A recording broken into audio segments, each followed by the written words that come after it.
Assalamualaikum warahmatullahi wabarakatuh. Salam, Om Swastiastu, Namo Buddhaya, Salam Kebajikan. Perkenalkan, nama saya Raditya Gifari dengan NIM 231091231015, kelompok 7 Aether, Program Studi Kesehatan Masyarakat, Fakultas Kedokteran, Universitas Lambung Mangkurat. Di sini, saya ingin menjelaskan tentang manajemen waktu.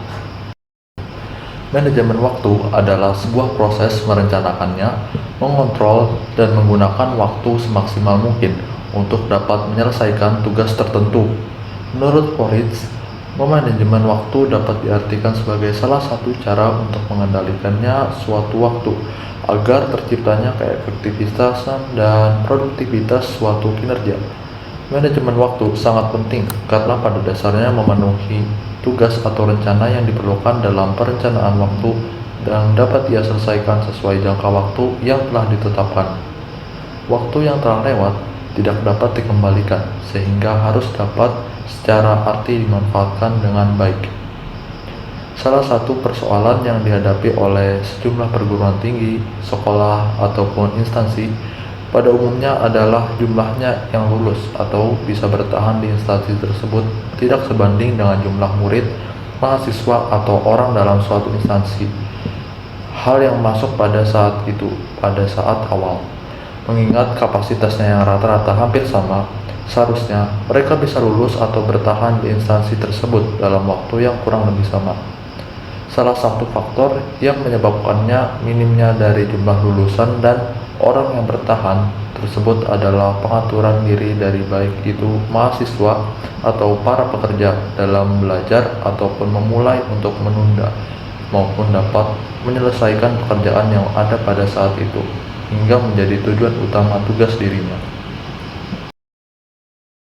Terdapat sebuah istilah self-regulation learning, yaitu suatu kegiatan belajar yang diatur oleh diri sendiri yang di dalamnya individu mengaktifkan pikiran, motivasi, dan tingkah lakunya untuk mencapai tujuan belajarnya.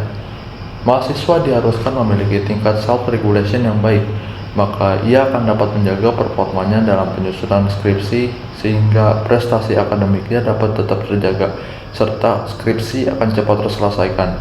Proses pembuatan skripsi ini dan tugas lainnya dapat menuntut mahasiswa untuk lebih mandiri dan disiplin dalam mengatur waktu. Berbeda saat mereka yang mampu mengarahkan dan mengatur dorongan-dorongan yang ada dalam dirinya. Faktor yang paling mendasar dari self-regulation adalah keinginannya untuk mencapai suatu tujuan, kesadaran akan penghargaan terhadap diri sendiri, keinginan untuk mencoba, komitmen, manajemen waktu, kesadaran akan suatu metakognitif, penggunaan strategi yang efisien. Ada pula faktor di mana dapatnya memunculkan self-regulation yang harus pada umumnya memiliki manajemen waktu. Mahasiswa cenderung tertarik melakukan hal-hal yang lebihnya menyenangkan dan menimbulkan kepuasan bagi dirinya. Hal tersebut dapat mengakibatkan penyelesaian tugas akhir atau tugas skripsi menjadi tertundanya, sehingga tidak sesuai dengan batas waktu kelulusan yang normal. Untuk itu, dibutuhkan waktu manajemen yang baik agar mahasiswa tersebut dapat mengingat kewajibannya dalam menyelesaikan studi. Dapat dikatakan bahwa jika seseorang dalam mengelola waktu yang sangat baik, maka seseorang tersebut memiliki self-regulated learning yang baik, sehingga tujuan dalam menyelesaikan skripsi yang diinginkannya dapat tercapai dan hasil yang memuaskan.